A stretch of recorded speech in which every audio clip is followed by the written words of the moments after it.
Hey everyone, I have something really special to share with you. I'm hosting my first ever virtual tarot conference this summer that I know you're going to love. It's called the Summer Solstice Summit, and it's happening the weekend of June 20th. It's going to be a 3-day online gathering filled with tarot, astrology, shadow work, creative ritual, and all things witchy wellness. I've brought together 15 incredible presenters, folks I truly admire, ranging from therapists who are using tarot therapeutically to psychologists, astrologers, and of course, some of the most innovative tarot thinkers. All of these folks will be leading workshops and presentations designed to nourish your spirit and deepen your tarot practice. So, whether you're new to using tarot, especially as a tool for self-discovery and healing, or if you've been on this path for years, this summit is meant to meet you exactly where you are. And everyone is guaranteed to walk away with some healing witchy wisdom. I hope you'll join us for the Summer Solstice Summit. Go ahead and visit thetarotdiagnosis.com/summer solstice to get your weekend pass.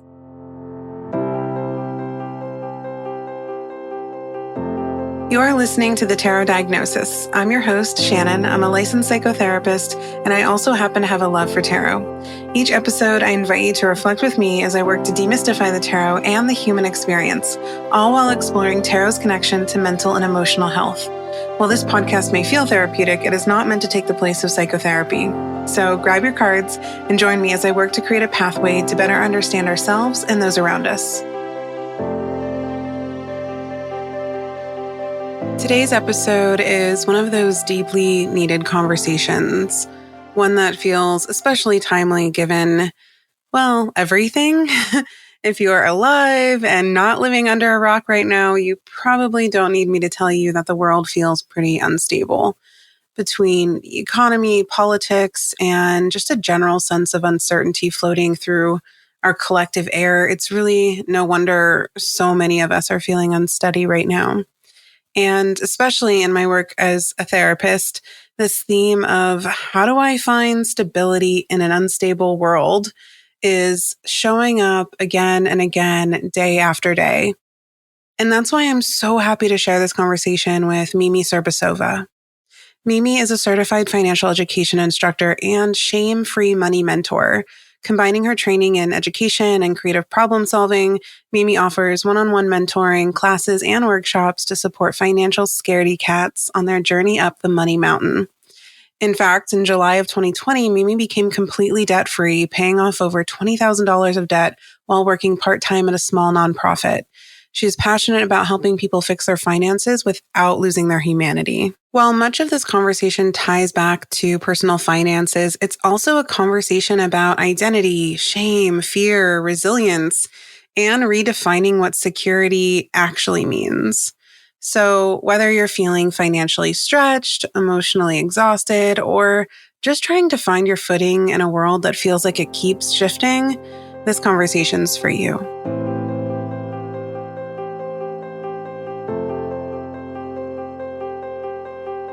Hi, Mimi. Hi, Shannon. I'm so excited to talk to you today. I mean, I'm always excited to talk to you, but I'm especially excited to talk to you today. I'm really excited to talk to you too. And I was telling you even before we hopped on to actually record the episode, I'm so happy that I'm talking about this topic today with you specifically, because anytime we're hanging out, I feel like, if we're talking about just like life stuff or heavy stuff, I always leave our conversations just feeling kind of content and grounded. Thank you. Yeah. And so I was like, you're the perfect energy to have here because, there's just something about the way that you approach the world and all of the chaos that happens within it that makes things feel manageable. And so who better else to have here? I'm such a big believer that your well-being is so much more important than your well-doing. I just want people to be well, and it doesn't matter how hard you're striving. If you are not well internally, what good is it really? So yeah, I think that really bleeds into my overall philosophy in life. Yeah, that makes sense too. Because there's only so much that we can control externally. So of course, our well-being takes precedence. And I feel like our conversation and the topic that we're exploring today is so unfortunately timely and relevant because of the state of the world, the state of our country. We live in the US. Broadly, right? Yes, just everything. We're all very much in a very tower moment, and everything does feel so unstable right now and uncertain.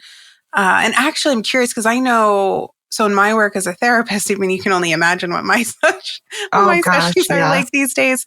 But I feel like I've been having this conversation about the topic of stability or instability. I feel like multiple times a day with clients, just maybe even about how they can find stability amidst instability.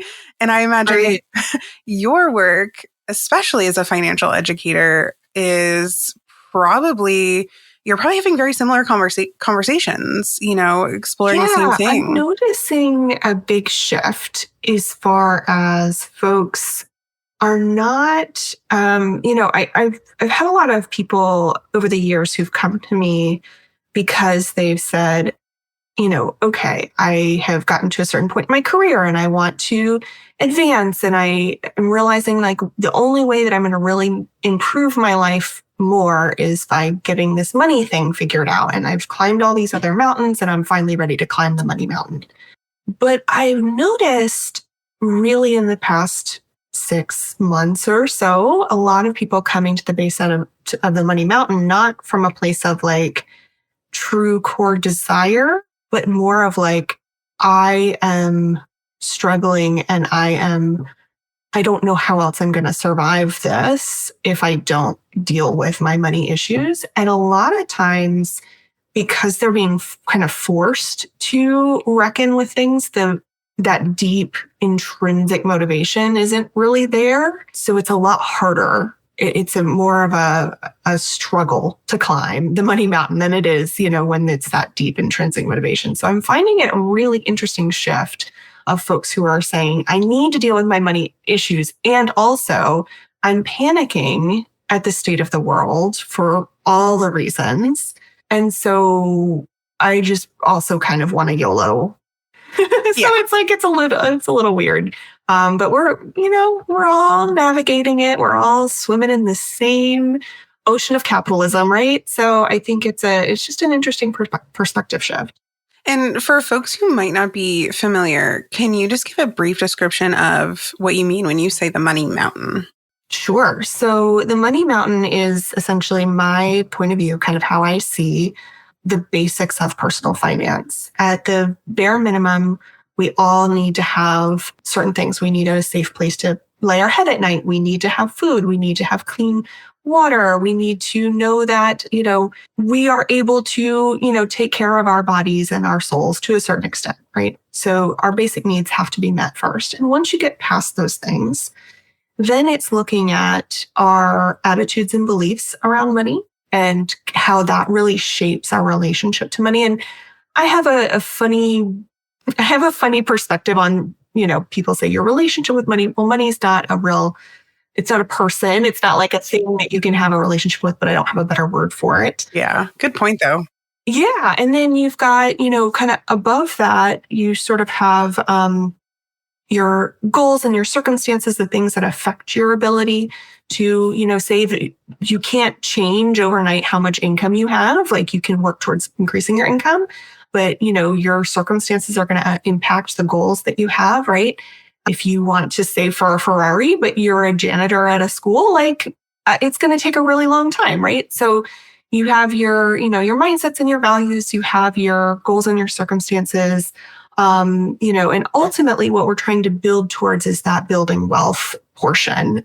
So we're trying to build wealth to a place where we can have, some level of financial freedom or financial independence where we can kind of stand on our own 2 feet. So again, the money mountain is just my perspective of sort of the basics of personal finance, but it's a way to sort of see things from that 30,000 foot level. Yeah, it's such a great, succinct way to describe that. And I imagine too, kind of alluding to what you were talking about earlier and what you and I were talking about right before we hopped on here, I feel like everyone's kind of like in survival mode right now. So maybe not even focused on the Ferrari or right, exactly. what these long-term goals were that everyone is just trying to figure out, how to survive and how to maybe even just maintain themselves to use your model, a very certain level or specific level of the money mountain, and just kind of hold steady there and find stability there. Yeah. And it's hard when so many of us are facing, our rents are increasing or, a common thing here where I live in Florida is so many folks who have made significant progress on paying off their mortgages, but now their property taxes and insurance has gone up so much that they have almost a whole new mortgage payment, right? Right. And we're seeing over and over folks who maybe were okay and sort of hanging on there pretty well. And now they're asking themselves, like, do I need to start going to the food bank? Like, do I need to start? And, if you're asking yourself the question of like, do I need to go to the bank? The answer is yes. Right. The answer is yes. That's what they're there for. Yeah. And, it's this, we have this really warped perspective and relationship of, again, if we don't have our basic needs getting met, it doesn't mean you failed at all. And we so believe that our value as human beings is related to the value of the money that we either or can spend. And that's just not true at all. That's just not true at all. So we have a lot of systems and structures that impact people. And I think it's impacting more of us these days than it used to. And that's what is kind of alarming to so many folks, is that they're seeing that the things that felt really stable, these systems and structures that maybe they benefited from for a long time, don't anymore. And it's sort of realizing like, oh, this really never was stable to begin with. Yes. This is what do I do? So I find that really interesting, and I'm seeing a lot of shifts in my own work and colleagues that I have who are also talking about personal finance, who, even though the basic rules have not changed, the motivations and the circumstances of how we talk about this stuff has shifted completely. You bring up some really good points. Even just some of the things you're saying right now are making me think about how so many of us are in this position of having to reconcile with the fragility of our perception of the world, our own finances, our own stability, which actually, you saying all that kind of segues in nicely to a question I wanted to explore with you. And that's this question of, what does stability mean to me right now?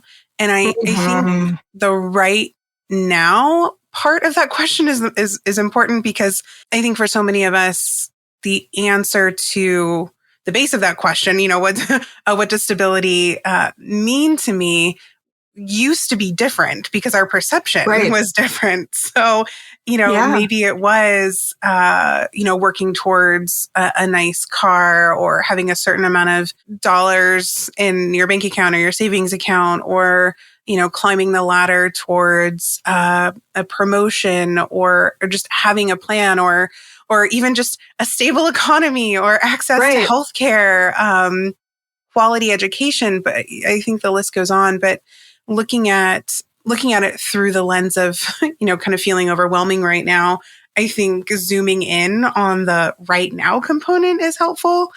And then, of course, like, we could turn to tarot and pull some cards now to help us identify those. I mean, I'm always willing to pull cards, but I like the idea of right now in particular, because things have changed. And, what a great time also, we're in Taurus season, talking about stability, talking about this moment. I think it's the perfect thing. Yeah. And plus, I think like using the cards too, it can be difficult for us to sit and reflect on our own. What does stability mean to me right now? Because I think it's so easy for us to focus on everything that maybe is crumbling around us that used to be stable, or that we thought was stable. Now, like you had mentioned or alluded to, we're having to really reconcile with our perception of that. And so, yeah, using the cards is going to help us maybe access answers that otherwise maybe we wouldn't have been able to. I love it. All right. So let's just pull a card too. What does stability mean to me right now? All right. What deck are you using? I am currently using the Animal Totem Tarot. It's one of my favorites. It's such a comfy, cozy, such a comfy and cozy deck. Nice. I'm using the Joie de Vivre deck, which I also feel like has been cozy for me. And it's so sweet and whimsical. And I don't know. I feel like everyone who listens to the podcast knows I always use Tarot Vintage, and I feel so bad. I have not picked up my Tarot Vintage deck. Oh my, in probably a month. But I always think of you when I hear about Tarot Vintage. It's like, oh, I feel bad, but I don't know. This deck's been really special lately. Oh, that's funny. Actually, the card I just pulled, because we were just talking about this this number when we were brainstorming the podcast. Yeah. So what did you get? 4 of Swords. Oh, how interesting. I know, especially because right before we hopped on here, Mimi and I decided to pull out from another deck I pulled out from my Rider-Waite-Smith deck, all the 4s, because traditionally 4s represent stability. Right, stability. And so funny that I pulled this 4 of Swords. And I feel like I have some interesting thoughts on it because the image is not like the traditional image. But what did you pull? I got King of Wands, which I think is very appropriate for where I'm at in my life right now. Because, as I mentioned to you before we started recording, I'm obviously a financial educator, but I'm so many other things too. And I'm finding a lot of stability in being able to express these multiple facets of myself. Yeah. And doing so in a way that is authentic and genuine to where I'm at in my life, and being able to just take care of myself and my body and my basic needs. And that's, so I'm going to have to play with that a little bit more and look at, the King of Wands a little bit more. But I find that really very interesting. Yeah. Because it's just so much about where I'm at this interesting juncture of my life. Right. And knowing some things about you personally, I'm like, oh, that's actually really fitting for you. It is. Now. Yeah. That kind of entrepreneurial spirit and all of those things. So yeah, being able to, and it's funny, I have a relative who just got a promotion at their job. And I have said for the longest time, the job that they had would have been a dream job of mine back in my 20s, and now I'm just like, oh God, going to an office every day and, having to be the person to go pick up lunch for everyone. No, thank you. It pays well, but no, thank you. Yeah. And that King is interesting because I do feel like there's a strong sense of autonomy and confidence associated with the Kings, and really taking kind of ownership of the energy of that suit and being so just confident and embodying that suit's energy in a way that feels almost effortless because you've gotten kind of through all the other stages of that suit. So yeah, I like that you pulled a King. So my 4 of Swords is interesting. I am so taken aback by the fact that this is a spiral. We don't typically see the 4 of Swords represented this way because I pulled the 4 of Swords from my little Rider-Waite-Smith deck. We usually see it like this, where they're laying sideways. And in this imagery, we kind of get this aerial view, and this person's kind of floating, and it looks like their dress has turned into this big spiral, which I feel almost like a shell. It's really pretty. Oh, a shell. Oh my gosh. Yes, this makes so much sense because when you think of spirals, they both go inwards and outwards depending on kind of where you are on this spiral. And I feel like even just the imagery of spirals in general, from just not even an esoteric perspective, but just from an earthly universal perspective, are pretty powerful symbols and represent these cycles. And you saying shell is interesting because when we think of the Four of Swords, we think about this kind of state of rest, and this person's usually alone. So it's like individual rest, kind of moving into the self. But this one feels softer, and swords don't typically feel soft, which is interesting. They don't. But it's so funny because from a personal finance perspective, I always think of the Four of Swords as like, for the longest time in my world of personal finance, there was a lot in the debt-free community about this idea of like gazelle intensity, or like moving as quickly as possible towards getting to debt freedom, or really hustling and grinding your way to get to financial independence, or whatever it is, right? And that perspective has almost completely gone away. Like people are not wanting to hustle. They're not wanting to grind. They're like, why am I fighting so hard to get to some finish line? For what? Like, yes, I can for what? Work faster to, pay off debt than the interest can accrue. And I'm going to try, but like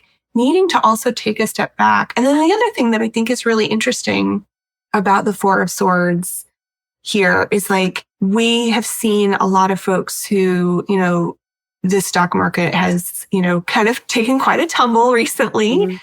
And a lot of us in the world of personal finance are like, please do not panic sell your retirement funds. Like, you're a long way out from retirement. Don't panic sell. Like, that's not going to help you. So needing to kind of take, with that Four of Swords, needing to take a step back, I think it's really about sort of saying, maybe stability means that like, I don't have to hustle and grind my way to get what I need and what I want. Like maybe stability is being able to rest when I need to, or stability is being able to say, I don't have to take on the same level of clients, or I don't have to keep trying to level up in my career. Like I can be content just having the ability to like have slow mornings, or, not rush out the door, or, go home and have dinner at a normal hour. Like that's kind of where my brain goes with the Four of Swords. So yeah. Yeah. I'm glad that you brought up the concept of stillness, because we do traditionally look at this card as stillness. And I think the added spiral is an important image here, because I feel like it represents kind of like what you said, like maybe coming into the self in this, not so much outer movement, but inner movement. So what are you doing kind of internally to find maybe little bits of personal clarity or regeneration? In ways. So when you do find yourself able to come out of that spiral into maybe the more like kind of external aspects of it, you do feel more stable internally. And then, so really the spiral almost feels like in the Four of Swords, staying, or this level of stillness is almost representing an act of maybe even like recentering the self. Because you think about a spiral moving into the center. So what does it look like to recenter during this time and find some clarity, even just about yourself, or even like, we could even look at it as boundaries in a way, and where are so many of us struggle with financial boundaries. So much, especially now, because you mentioned earlier, like so many of us are in this state of like, okay, everything is going to hell. And do I continue my path that I was on of, trying to do whatever I needed to do financially or accomplish my goals? Or do I just say YOLO and forget the boundaries and just see what happens? And I feel like a lot of folks are in that position right now, kind of, and this goes to like very, Two of Pentacles, which was a card I was thinking about for this episode for some reason. And I couldn't quite figure out why I kept thinking about the Two of Pentacles for this, but maybe it's this balancing, how much do I hold on to tightly because it gives me a sense of stability versus how much do I just like let go of and toss into the air and kind of see what happens. So, yeah. Well, and there's a big difference. I think a lot of people struggle with the idea of saving, right? Because we almost associate saving with hoarding, and they're not the same thing, right? Hoarding is collecting and acquiring without purpose, whereas saving is, there's an intention behind it, and there's a purpose behind it. Like my emergency fund is earmarked for emergencies. Maybe I don't have an emergency happening right now, but knowing that it's there if something does happen is so comforting and so satisfying, because then I'm not in this panic mode if something does happen, right? Exactly. But, even having some savings about like, hey, I would like to take some, I'm planning on taking a pottery class this summer, just for the joy of it, just for the creativity of it. And my ability to put a little bit of money away each month that says like, hey, this is for my creativity, stuff. Like that's not hoarding, that's purposefully saving. And it means that I'm taking care of my present now self and my future self. And I can't think of a more, Four of Swords, like, hey, rest easy, knowing that I'm going to be okay, than being able to save with purpose, right? And I think part of the reason that we, get into this kind of YOLO mentality is that we worry that by doing certain things like saving, like, thinking about the future long term when the world is a dumpster fire at the moment, we sort of convince ourselves that we have to live this way in order to be a good person. Like we're proving that we're a good person because we're not acting like the billionaires that are destroying the world. We're not acting like the people who don't care and are just, like it's sort of a weird mental thing that happens in our brains of like, the world's going to, heck in a handbasket. I might as well, just live it up now. And it's like, and so what if things turn out okay? Right. Oh my gosh. There's so many things that I want to touch on based on what you said. So that last statement reminds me of something I've been telling myself every single day over the last several months. And that's, it gets worse before it gets better. It gets worse before it gets better. Viral, right? Like, sometimes it takes us a little bit, like I think of the Wheel of Fortune, right? Like sometimes we're up and sometimes we're down. Right. And, that's the funny thing about financial stability. We think financial stability is this like point on a map. Right. That it happens. We get to financial stability and we stay there. Right. And that's just not true. We find nothing's linear. Different points of stability along the pathway, and it takes adjustment. We can't just find stability and then stay there forever. It's always going to be shifting and changing. And again, like, when I look at my retirement accounts and the value of those accounts is, quote unquote, gone down. They haven't really gone down. I still own the same amount of stocks. Like it's all imaginary until I pull it out. Right. So it's the idea of what really is stability in this moment as it is right now, and we have to keep focusing on that. But like you said, sometimes it gets worse before it gets better. Yeah. And even that tied in and with something you were saying earlier, I think you were talking about we were talking about the Two of Pentacles and really trying to balance this like YOLO mentality and making sure you're not kind of like panic selling, like you just said, reminds me of, because we laid out all the fours here, I'm looking at the Four of Pentacles and the Four of Wands. And I'm thinking about the tension between the two of those right now. Oh, yeah. Because you were talking about hoarding and how do we balance that drive to be Four of Pentacles with also the necessity to exist in the Four of Wands. There's such a strong, like thick sense of tension there, because I think like if you look at the imagery of the Four of Wands, it's very open. We're celebrating. So many of us feel like there's absolutely nothing to celebrate right now. It's so hard to find moments of joy. And then we look at the Four of Pentacles, and that's very much how a lot of us feel, like wanting to hold so tightly onto what we have and that we know that is going to make us feel safe and stable, that it stops us from experiencing the Four of Wands. But the Four of Wands is so necessary right now too.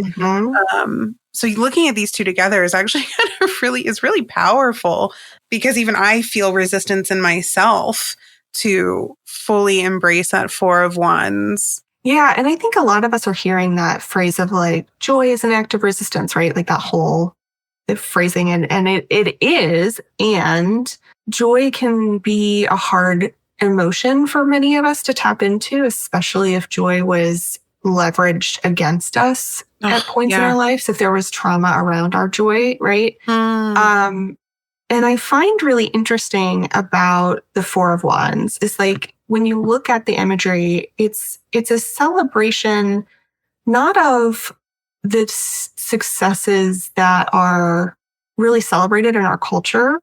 Like, so much of what's celebrated, I think it's really interesting that when, we celebrate a lot of like things that many of us don't really have as goals anymore, right? Like, so many folks are, child-free by choice.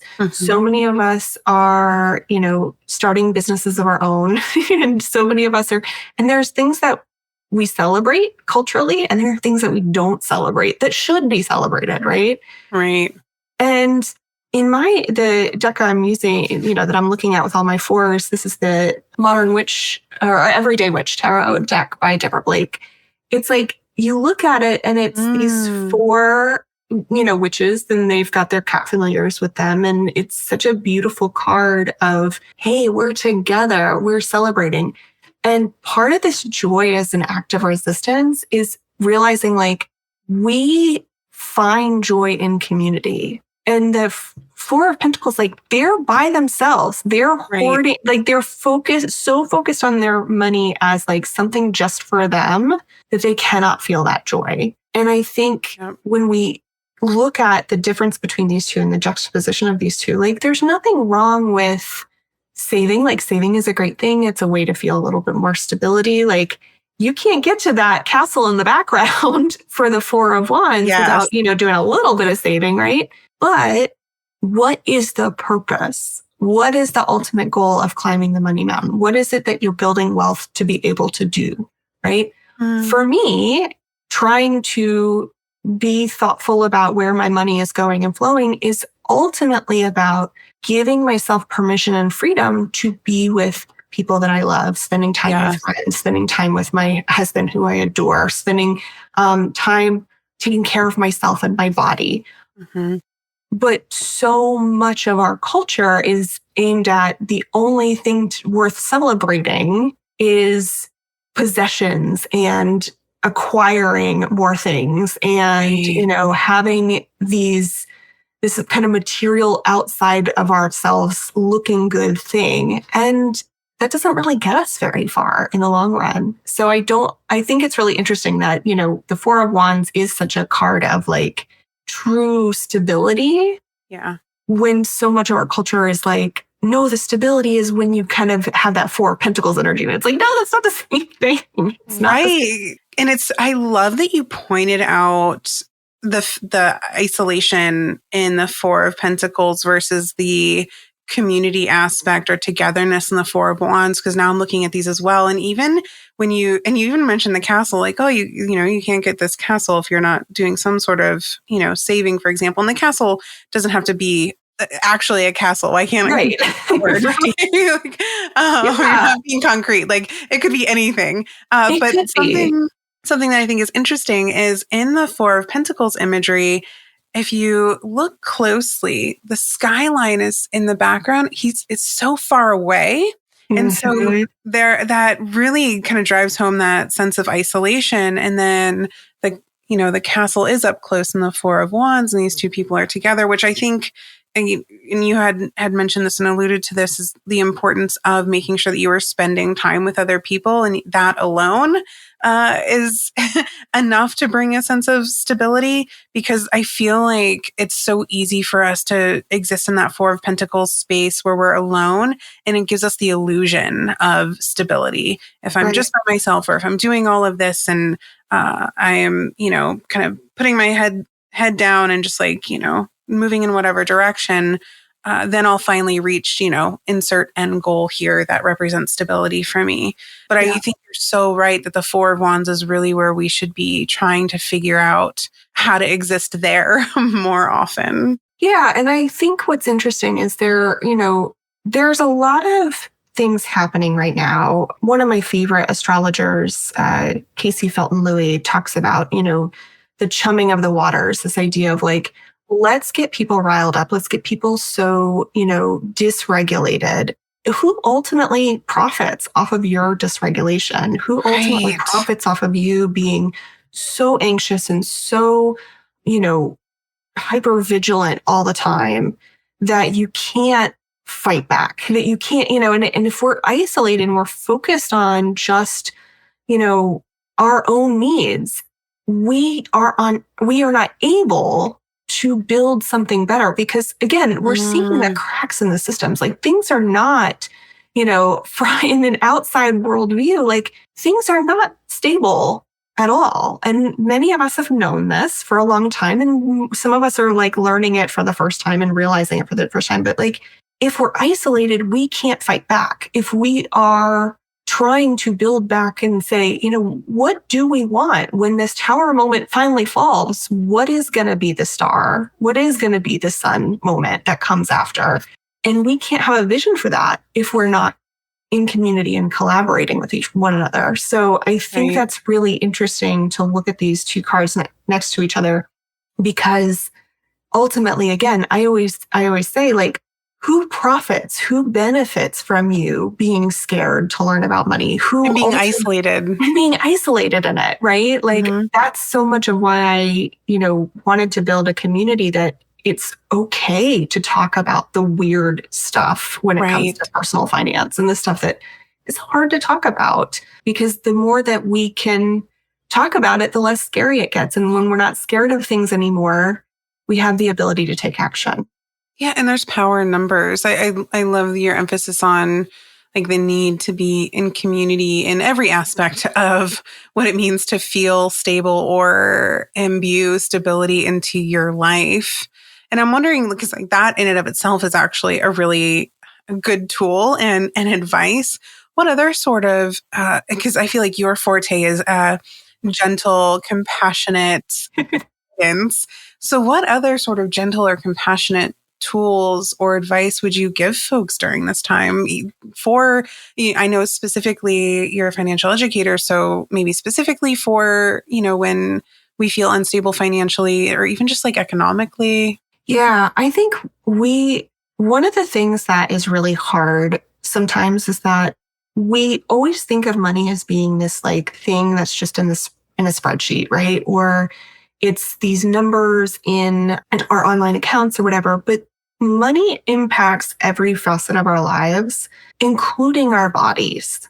And I've become increasingly interested in the idea of what is happening in our bodies when we are interacting with our money. So, for instance, if you open your bank account and every time you do so, your heart is racing, your hands are shaking, you are holding your breath. You're tense. Yeah, you feel it in your body.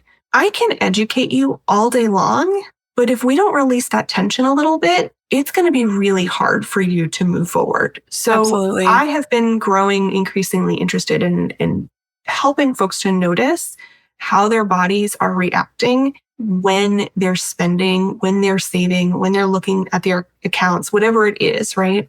So, if you notice a lot of tension in your body, learning to breathe, and I know that sounds so basic. It sounds I get it. I cringe every time I tell my clients too. I'm like, I know, but the research out there is so astronomical. So I mean, there's studies out there that show like if you are doing these like somatic and breathing exercises regularly and accurately, they can be just as effective as like blood pressure medications. Like there's one specific study I quote all the time where there was, of course, a control group.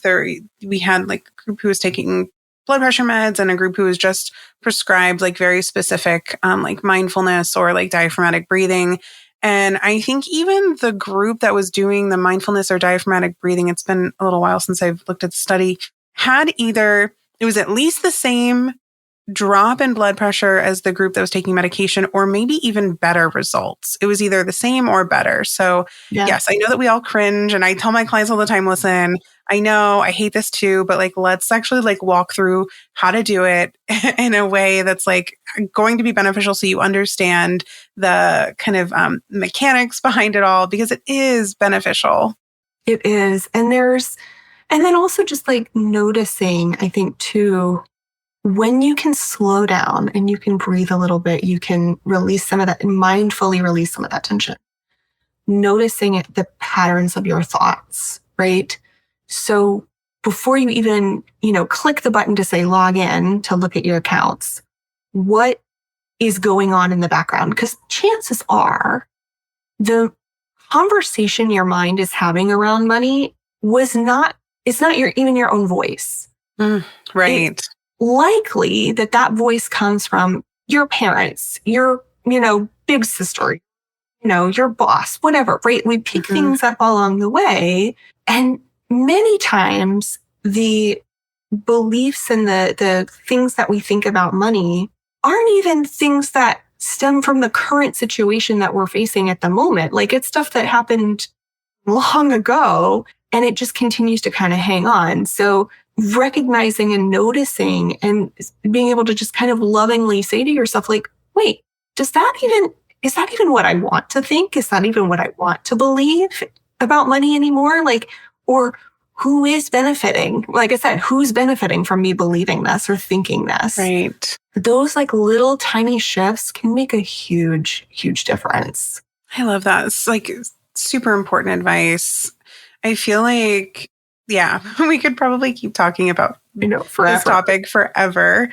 But I'm wondering if there's anything else that you feel like we should be thinking about as we move forward through the rest of 2025, and any other kind of words of wisdom that you want to leave us with. Yeah, we hadn't really talked about the Four of Cups in just this conversation about the fours. And I think what's really interesting is that so many of us are, feeling that apathy, that stagnation. We're kind of, we're all really frustrated with what's going on. I think if you're not feeling some level of like disgust or frustration, then you're probably not paying attention, or you're benefiting from the situation that is existing right now. And I don't think that is applicable to any of your listeners.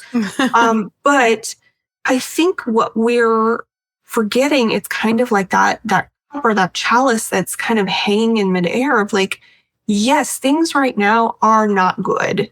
And we do have the opportunity to fight for something. We have the opportunity to say, wait a minute, like, this isn't what we want. And what gives me hope right now is that I'm noticing, there was just the announcement of, they're trying to get ideas of like how to, increase the birth rate. And I'm like, I'm hard rolling my eyes, even as someone who wants to have children at some point sooner rather than later. But I'm noticing this conversation happening of like, if you really want us to have more children, you need to provide universal healthcare. You need to provide, childcare, credits and all these things. Or help the children that exist currently. And maybe like, let's not, stop testing milk. Like, so, but what we have to start thinking about is this longer term vision and what do we want? It just being discontent and being dissatisfied with the current reality, if we're not also envisioning something brighter for ourselves and for the greater good, we can stay in this, Four of Cups place. And I don't think we want to. There's so many other things that we could be doing. And I think for all of us to get to that, like you said, the Four of Wands energy, not just for ourselves, but for more of us in this world, I think we have to just start putting more of our attention on what is that cup that's being handed to us, and what do we want to be handed to us? What is it that we want the future to look like? For myself as a financial educator, I want to see our financial systems that support consumers. I want to see financial systems that work for people with neurodivergence. I want to see policy around getting away from these predatory practices.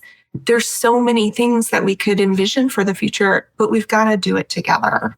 Absolutely. I love the way you're talking about the Four of Cups. I think even just hearing you interpret the card, I'm thinking about it in a totally different lens than I would normally think about it. And it's almost one, it's maybe an invitation to not lose hope. Maybe that fourth cup coming out of the sky is hope that is so difficult for many of us to feel because we're so focused on, as we should be, everything that's kind of like going on in the world and what's happening. And we're sitting with our arms crossed looking at just what's kind of happening in front of us and we might not have control over. And that's being presented is potentially that whole, it gets worse before it gets better. So maybe there is something that gets better.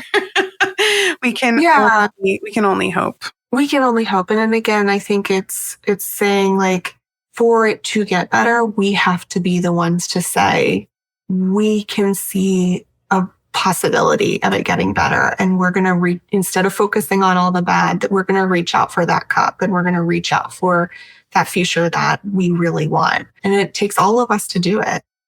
Absolutely. Can you tell folks where to find you and what you have going on right now? Yeah, absolutely. So everything about me can be found at my website, meadowsweetmoney.com. I am really focused on my podcast at the moment. So the Meadow Sweet Money podcast, you can find me on Apple Podcasts or Spotify, really anywhere that you get your podcasts. And I try to give you some tools to help you fix your finances without losing your humanity. That's really my focus there. And I like to just give you a little bit of encouragement, help you feel more calm and centered as we figure out this money thing together. The other thing that I'm doing and that I'm super excited about is I have a Substack account. So you can find my Substack. I do that on the full moon and the new moon every month. And I also have a Patreon. So if you want to dive a little bit deeper, you can definitely join my Patreon and join me we do monthly accountability club. Where we also pull tarot cards. So lots of cool stuff going on. But yeah, everything about me you can find at my website. Perfect. Yeah. And you'll also be at the Summer Solstice Summit, which I'm super excited about. Yes, I'm talking so about excited. Tarot for financial calm. So yes, I'm really stoked because I think so much of us, we only think of personal finance in terms of like the Pentacles or certain cards in the deck. And I find money themes throughout all of the cards. There's definitely things that we can talk about there. So I want to help us to feel more calm, and tarot is a great way to do that.